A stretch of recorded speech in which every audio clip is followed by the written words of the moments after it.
sorry, I just thought it's a really good question to ask, so I thought that was part of what I wanted to get across from today. So before I went to medical school, I actually already had a part-time job. It was in Laser Quest. I was a fast food chef, and I also helped do the briefings and also speak to the general public, and that really helped my communication skills, because you have to speak to parents, very excited, frantic children, angry parents sometimes, you've got complaints, and it was just kind of getting used to just speaking to general people. I also had an opportunity in college to do what was called schools experience. So I went into a primary school one afternoon a week for an entire year and helped teach the children. So these were kind of 8-year-olds who are very curious about the world and have a million questions always. So it was trying to deal with that and try and make them engaged and not put them off and not use too many flowery language, something to engage them and to kind of get them involved in things like maths, which most young 8-year-olds don't want to do, things like reading.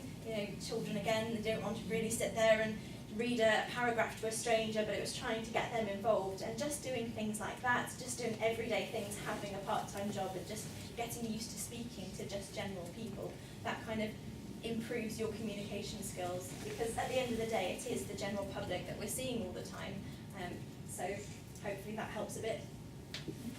Can I just add also that one of the things that we do with trainees is we get them to film themselves talking to the patient, and that to me was what helped me more, because then I could see myself, so it doesn't matter what my trainer said, I could actually see myself speaking, so I could remember afterwards, oh, I'm repeating things too much, or I am. So maybe that's another thing that you can do, maybe video record your conversations or something that you do just to see yourself and give yourself feedback. So that's a very important point actually. So some people just haven't got used to sort of listening to themselves, or a bit nervous about their own voice and presentation skills. So that's school often prepares you for that in various forms. But it's important to do that. But I think the most important bit is what Sharon said about life skills. So communication, just taking part in life and having a life outside studying as well. And volunteering is actually a very useful thing to be doing, in whatever form really. But it's not just the volunteering that's important, it's reflecting on that volunteering. Okay, so there's no point in you doing a volunteering job in the community, looking after somebody and not learning anything from it. What you need to demonstrate to yourself, not everybody else, is that you're actually learning about what went well and what didn't go so well. And in a sense, if you've had a bit of a difficult conversation with somebody, either in a job or in a volunteering experience, to sort of reflect on that and try and work out, well, why didn't it go so well? What can I do differently in the future? And that's what we do. That's what we do as GPs. So we had a bad consultation. The first thing we need to do is sit back and reflect on where it went wrong really, and what needs to be differently in the future. But I think, just to finish, because I'm conscious now that we're in the break, those of you who would be in the SEREN cohort in Year 12, it's very likely that they'll point in that direction, and of course Careers Wales, is that right? Would you like to elaborate on what Careers Wales would do with communication training? This is Sarah.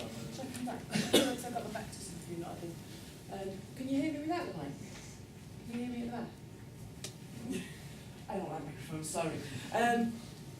As careers advisors, we're very keen to encourage anyone to do what they want to be doing. And so if you can speak to us individually, you can speak to us on our helpline through web chat, and we can help guide you to improve your skills through lots of different experiences, through part-time work, through volunteering, through different types of volunteering, different activities in schools. So we're getting involved with school council, Duke of Edinburgh awards schemes, anything like that. So if you're not sure what experiences you should be getting, talk to your careers advisor in school. Get involved with as much as you possibly can, making sure you've still got time to do your academic studies. And it's getting that balance between the two. I very often see with really academic students, which I'm assuming all of you are, because of you being here, academic students very often focus all their energy on their academics and then forget about having their life outside of their education. And if you're going to make really good doctors, you need to be able to talk to people. You need to explain really complicated stuff to people who haven't got a clue what you're talking about in scientific terms.